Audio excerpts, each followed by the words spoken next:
이제 나이 70대 중반을 바라보고 있는 노인입니다. 제 이야기를 어디서부터 해야 할지 참으로 막막하네요. 가슴이 너무 답답하고 억울해서 잠을 이룰 수가 없고 가슴이 턱하니 막혀서 숨도 제대로 못 쉬겠습니다. 제 사연은 친정 재산 거덜낸 큰딸과 큰 사위의 만행에 대한 것입니다. 남편과는 사과 상자 위에 정화수 한 사발 떠놓고 결혼식을 했습니다. 그 당시 남편은 새벽부터 늦은 밤까지 배달일을 하며 돈을 벌어다 주었고 저는 두 딸을 낳았고 시어머니를 모시며 살았었죠. 시어머니 참 같이 살기 힘든 분이셨습니다. 본인은 깨끗한 척 귀한 척 다 하면서 항상 저는 못 배우고 불결하다며 쥐잡듯이 잡고는 했습니다. 그리고 항상 저에게 욕을 하실 땐 알아듣지도 못하는 일본말로 하셨지요. 본인이 일본말을 할 줄 안다는 것에 대단한 자부심이 있으셨던 분이셨습니다. 그래놓고는 또 일본말을 못 알아듣는다고 무식하다고 구박을 하셨습니다. 아무튼 시어머니는 눈만 뜨면 저를 항상 구박하였고 남편과의 사이를 이간질시켜서 남편으로부터 수없이 많은 배를 맞기도 했습니다. 게다가 저는 딸만 낳고 아들을 낳지 못하였으니 실거지 악이라며 학대를 하시는데 글로써 다 표현하지 못할 만큼 독하고 악랄했습니다. 지금은 돌아가셨지만 돌아가시는 때까지도 끝까지 저를 괴롭혔지요. 전 제가 죽으면 꼭 어머니를 찾아가 살아생전 왜 그렇게까지 괴롭혔냐고 꼭 물을 생각입니다.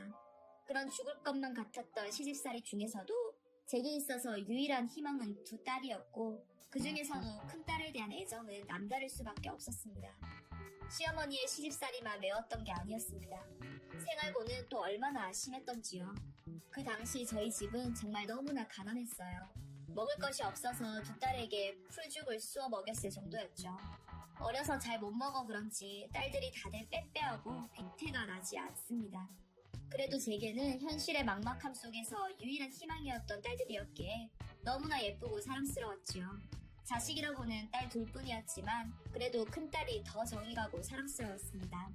어릴 때 큰딸은 미꾸라지 탕을 끓여 먹기 위해 논두렁에서 잡아온 미꾸라지를 안 보는 새에 이빨로 다 물어서 죽여놓을 정도로 왈가닥인 그런 아이였습니다. 그에 반해 작은 딸은 언니가 워낙에 활동적이라 그런지 눈에 잘 띄는 법이 없었고 늘 구성에서 조용히 있는 아이였죠. 상대적으로 저는 왈가닥인 큰딸이 혹시나 말썽을 피우지 않을까 항상 노심초사였고 자연스레 큰딸에게 시선이 더 갈 수밖에 없었습니다. 남편의 경우에도 첫 자식이다 보니 큰딸에게 애정을 더 쏟아부었지요. 아이들이 중학생이 될 무렵 저희 집 살림살이가 확 좋아지기 시작했습니다. 남편이 시장통에 야채와 과일을 대며 시장 상인들을 대상으로 일수를 놓았는데 이게 어찌된 일인지 그동안의 어려움을 보상이라도 해주는 것처럼 제 입장에선 들불처럼 돈이 불어나는 것이었습니다. 그 돈을 차곡차곡 모아보니 두 딸이 고등학생이 될 때쯤에 비록 경기도지만 마당 있는 큰 집도 한 채 가지게 되었고 딸들에게 사교육도 시켜줄 만큼 여유가 생기게 되었습니다. 큰딸에게 하고 싶은 거 다 하게 해주겠다고 하니 피아노를 배우는 게 소원이었다고 하더라고요. 그래서 피아노 학원을 보내며 도레미도 못 치는 딸아이에게 그랜드 피아노도 한 대 사주었습니다. 작은 딸이 자신은 바이올린을 배우고 싶다고 하더군요. 그렇지만 큰딸에게 주는 건 아깝지 않았었는데 그때는 작은 딸에게 뭘 해주는 것이 왜 그리 아깝던지요. 그냥 언니 꽁무니를 따라가면 된다는 생각이 우선했던 것 같습니다. 사실 옷도 언니에게 물려받은 것만 입었고 인형이며 학용품이며 모두 큰딸 것을 작은딸이 물려받았었죠. 그렇다 보니 작은딸이 바이올린을 배우고 싶다고 했을 때 안 된다며 언니가 학원 가서 피아노 배워오면 언니에게 피아노를 배우라고 했지요. 지금 와 생각해보면 작은딸에게 뭐 하나 원하는 걸 해준 것이 없어서 참으로 미안한 마음입니다. 어쨌든 저와 남편은 큰딸에게 모든 걸 집중했고 다행히 큰딸 아이는 우리 부부에게 실망을 안겨주지 않았습니다. 공부는 항상 상위권이었고 다른 아이로 잘 커주었죠. 대학도 나중에 골라갈 정도로 모조리 다 붙어버리니 기뻐서 정신이 없더군요. 대학 다닐 때도 4년 내내 성적 장학금을 놓친 적도 없었고 졸업할 때는 우수 학생에게 주는 상도 받았습니다. 작은 딸에게는 제대로 지원해주지 못해서 그런지 성적도 대학도 모두 큰딸과 비교해서 형편없었죠. 그렇게 저희는 큰딸 아이 위주로 생각했고 큰딸 아이의 말을 무조건 신뢰하고 믿어 의심치 않았습니다. 큰애는 졸업 후에 학원가로 유명한 대치동에서 부잣집 애들만 가르치는 유명 학원의 강사가 되어 돈도 잘 벌었습니다. 그러던 어느 날 결혼할 사람이라고 남자를 데리고 오더군요. 사실 저와 남편은 큰 딸아이가 즐길 만큼 즐기고 해볼 것 다 해보고 좀 늦게 결혼을 하길 바랐어요. 그런데 딸아이가 취직하여 돈 벌기 시작한 지 1년도 안 되어서 결혼을 하겠다고 갑자기 통보를 하니 어안이 벙벙하였습니다. 예비 사위는 알만한 기업에 다니는 사람이었고 통통한 체격에 사람이 좋아 보였어요. 그런데 남편은 좀 다르더라고요. 인상이 좀 안 좋다며 결혼할 상대는 아니라고 반대를 하였습니다. 그런데 큰 딸아이는 남편의 말에 바로 반발하였습니다. 지금 결혼시켜주지 않을 거면 오피스텔 하나 얻어줘. 나 이 집 나갈래. 지금 아빠는 내가 결혼하는 게 싫은 거야? 아니면 나보고 돈 벌어서 집에 가져다 주기를 바라는 거야? 도대체 왜 결혼하지 말라고 하는지도 이해가 안 되거든? 아빠가 좋아하지 않는 결혼도 안 할 건데 그 대신 앞으로 그냥 영원히 혼자 살 테니까 나 독립시켜줘야. 가슴이 답답했어요. 남자 때문에 어쩜 저렇게 이기적인 말을 할 수 있는 건지. 딸아이가 취직하고 저와 남편은 단 한 번도 돈을 요구한 적도 없었으며 오히려 남편은 딸아이 출퇴근하는 게 힘들다며 자가용을 사주기까지 했습니다. 그리고 가끔 우리가 간섭한 거라고는 적금을 들라는 이야기 정도였죠. 그렇게 딸아이가 난리를 치니 어떻게 부모가 자식을 이기겠습니까? 또 최선을 다해 결혼을 시켜주었죠. 딸아이는 결혼을 하는 과정에서도 이것저것 요구하는 것들이 많았어요. 이왕 결혼시키기로 마음먹은 것이니 해달라고 하는 것 하나도 안 빼놓고 다 해주었습니다. 그리고 남편이 그때도 왕성하게 활동을 했던 터라 딸아이의 결혼 축의금만 몇 천만 원이 들어왔었고 아빠가 마지막으로 주는 선물이라며 축의금 가방을 통째로 딸아이에게 주며 시집가서 비상금으로 사용하라고도 하였습니다. 그렇게 딸아이는 인천에서 제일 좋은 아파트를 얻어 터를 잡았습니다. 그리고 얼마 뒤 임신을 하게 되었고 우리의 첫 손녀도 태어났죠. 아직 제 눈엔 어린아이 같은데 미꾸라지 물어대던 말갈량이 아이였는데 그런데 그 자식이 또 자식을 낳다니요. 할머니가 된다는 것은 정말 신기한 느낌이더군요. 딸아이의 출산 소식을 듣고 병원으로 뛰어가니 제 손을 잡고 어흥엉 울더라고요. 딸아이는 그냥 제가 너무 보고 싶었고 너무 죄송하다는 말을 하였습니다. 그동안 결혼을 준비하는 과정 중에 저와 남편과는 약간 소원했었는데 그 섭섭함이나 서운함이 눈녹듯 녹아내리더군요. 그렇게 출산을 하고 손녀가 태어난 지 4년이나 지났을까요? 어느 날부터 딸아이가 부쩍 우리 집에 자주 오더군요. 그 당시에 둘째 딸은 소원이라며 어학연수를 보내달라고 했고 외국에 보내놓은 상태였는지라 집에 없었습니다. 큰 집에 저 혼자 있는 시간이 많았는데 큰애가 자주 집에 오니 그렇게 좋을 수가 없었습니다. 딸이 인천으로 다시 돌아갈 때면 저는 반찬을 바리바리 싸주었죠. 그런데 이상하게도 딸아이는 반찬 외에도 다른 것들을 달라고 하더군요. 쌀이며 생활용품들이며 집에 있는 것을 가져가기 시작했고 집에 여분이 없을 때면 마트에 가서 딸아이가 필요하다는 물품들을 사서 주곤 했어요. 그런데 그렇게 가져가는 몇 개월 동안 제가 집에서 쓰는 생활비의 몇 배나 쓰게 되었습니다. 도대체 왜 그러한지 물어보니 사위가 회사에서 1년 이상 월급을 못 받고 있었던 것이었어요. 사위 회사가 부도 직장이었는데 첫 직장이었던 만큼 정이 있어 관두지는 못하고 언젠가는 주겠지 하며 눈치만 보고 있었던 것이었습니다. 당시 딸아이는 결혼과 동시에 직장을 관두고 살림만 하였기 때문에 돈이 없었던 사정으로 친정에서 물품을 가져감으로써 생활을 하였던 것입니다. 결혼 때 주었던 지참금은 해외여행 다니랴 고급 자동차 등을 사느라 이미 다 썼더군요. 딸아이는 울면서 아이가 있어 행복하기는 한데 남편 직장만 생각하면 죽어버리고 싶다며 저에게 한풀이를 하였습니다. 엄마들 입장에서 가만히 있을 순 없고 더욱더 생필품이며 비상금 등을 마련해 주었죠. 그런데도 사위의 상황은 나아지지 않았고 결국에는 실직을 하고 말았습니다. 저는 딸아이가 불행한 모습을 보고 싶지 않았기에 남편과 의논을 했습니다. 때마침 당시 큰 규모는 아니었지만 지인이 운영하는 사업체가 있었는데 그 사업체를 남편 보고 인수해달라는 요청이 있었을 때였습니다. 남편은 고민 끝에 사업체의 대표로 저를 세워놓고 있는 돈 없는 돈 전 재산을 끌어모아서 사업체를 인수했고 딸아이와 사위에게 들어와서 잘 경영해서 월급을 받아가라고 했습니다. 대신 사업 정비 비용이 좀 모자랐던 탓에 2억 원 정도를 넣고 투자자로서 책임 경영을 하라고 했죠. 사위는 마침 돈에 여유가 있었던 사돈 양반들에게 이야기하여 2억 원을 마련할 듯 하더군요. 그렇게 사업체를 만들어 큰딸과 사위에게 맡겼습니다. 처음 몇 달 동안은 저와 남편의 통장에 각각 250만 원씩을 넣어주더군요. 남편이 투자한 금액에 비해서는 턱도 없이 적은 돈이었지만 저희 내외는 그냥 죽을 때까지 받는 연금이다 생각하며 만족하면서 받기로 했습니다. 어느 날 제가 딸에게 물었습니다. 니네들도 월급은 잘 챙겨가는 거지? 이제 너희 생활고는 걱정 안 해도 되는 거니? 아니 엄마, 우리 지금까지 월급 한 푼도 안 가져갔어. 직원들 월급 주랴, 회사 정비하랴, 남는 것도 없어. 다만 우리 생활비는 법인카드로 필요할 때만 조금씩 사서 쓰고 있어서 당분간 우리가 가져간 월급 줄여서 회사 정비하려고 해. 저는 약간 의아했습니다. 우리가 인수한 사업체가 돈이 안 되는 것은 아니었거든요. 직원들 월급 주고 저희 내외에게 월 500만 원씩 줘도 최소 월 700만 원 정도는 남아야 했거든요. 남편과 저는 경영에 문외한지라 그냥 요즘 경기가 안 좋아서 매출이 그만큼 안 나오나 보다 생각했고, 그럼에도 불구하고 큰딸이 꼬박꼬박 우리 내외에 먹고 살라고 돈 주면서 희생하고 있다고 생각하니 짠하기도 하고 대견하기도 했습니다. 그래서 저한테 들어오는 250만 원 중 150만 원은 남편 몰래 딸의 통장으로 넣어주었죠. 그렇게 한 2년 정도 딸아이와 사이는 열심히 회사를 운영하는 듯 했는데, 사업체 사정이 어려워졌다며 제게 대표자 명의로 은행 대출을 받아야 한다는 것이었습니다. 처음에 사업체 인수할 때 집에 거의 전 재산을 투자할 때는 분명 빚까지 질 상태가 아니었고 꽤나 수익이 발생하는 사업이었는데 2년 만에 적자 상태가 되어 거액의 대출을 받아야만 하는 상황이라는 것이었어요. 남편은 혈압도 있고 천성이 빚을 지고는 못 사는 사람인데 남편에게 대출을 받아야 한다고 알리면 무슨 사단이 날지 모를 일이었기에 딸과 사이도 남편에게는 비밀로 하고 대표자는 저니까 저만 잠자코 있으면 된다고 하더라고요. 계속되는 딸과 사이의 설득에도 섣불리 대출을 받을 엄두를 못 내고 있는데, 딸아이가 원래 법인 회사를 운영하면 의례적으로 받는 대출이라고 화를 내며 말하니 어쩔 수 없이 인감도장을 내줄 수밖에 없었습니다. 그렇게 3억 원가량 제 이름으로 대출을 받아주니 회사가 잘 돌아가고 있다고 하더군요.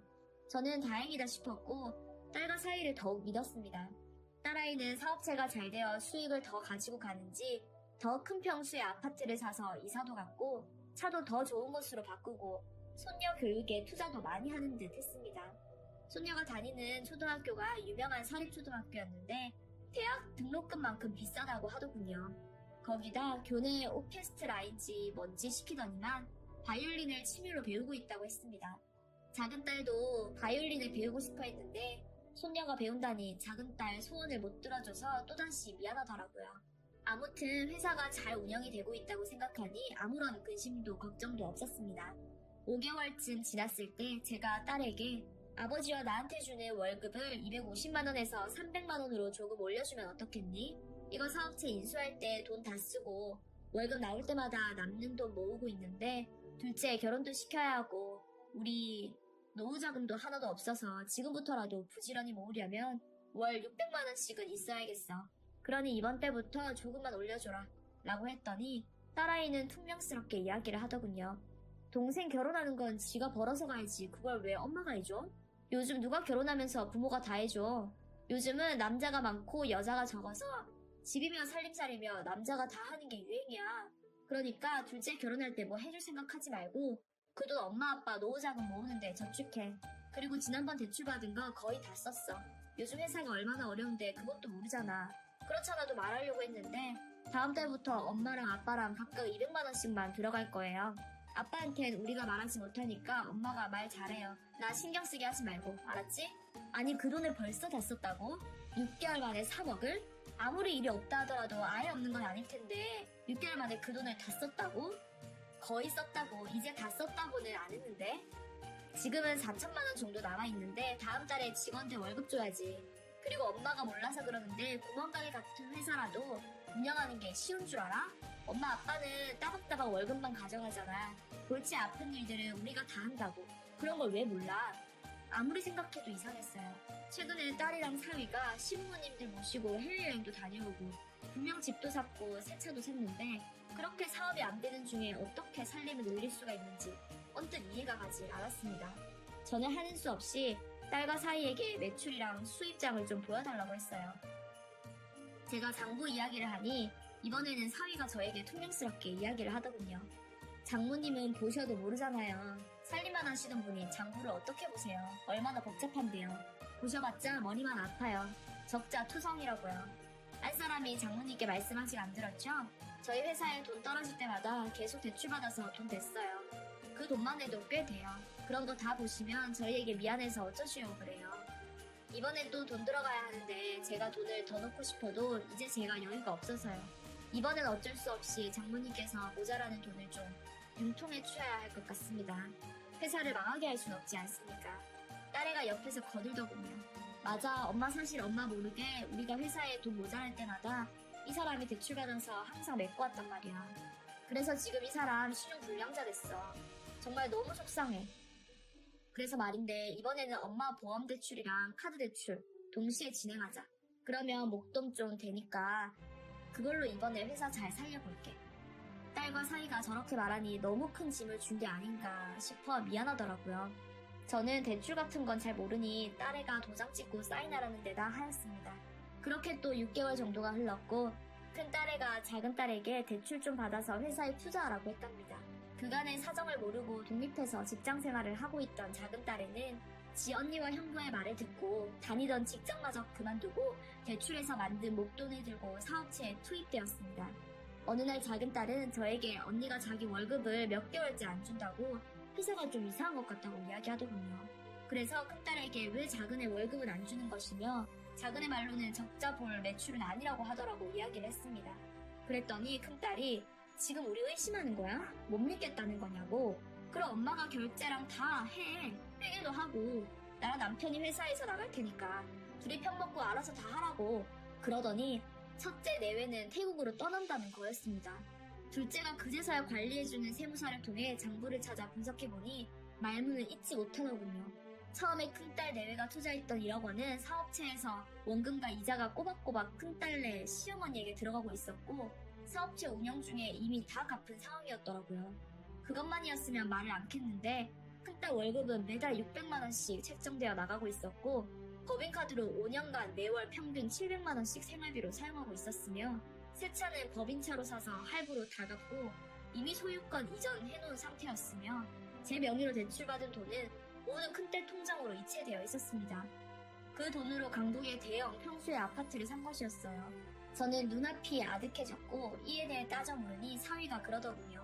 어머니, 우리는 투자자로서 가져가야 할 돈을 가져간 겁니다. 거기다가 경영도 했잖아요. 이 정도는 당연히 가져가도 되는 돈이에요.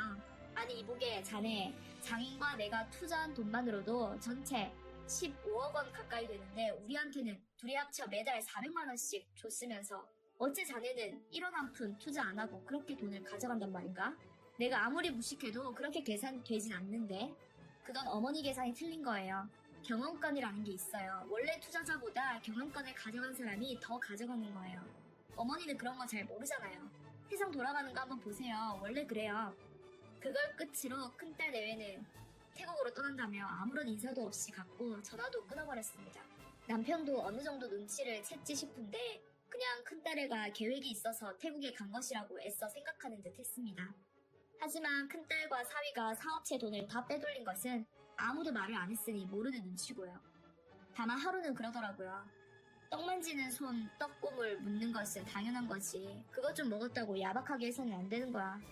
남편이 만약 이러한 사실들을 낱낱이 알게 된다면 아마 뒷목 잡고 쓰러질까 싶어 그냥 진짓 모른 척 고개만 끄덕였습니다.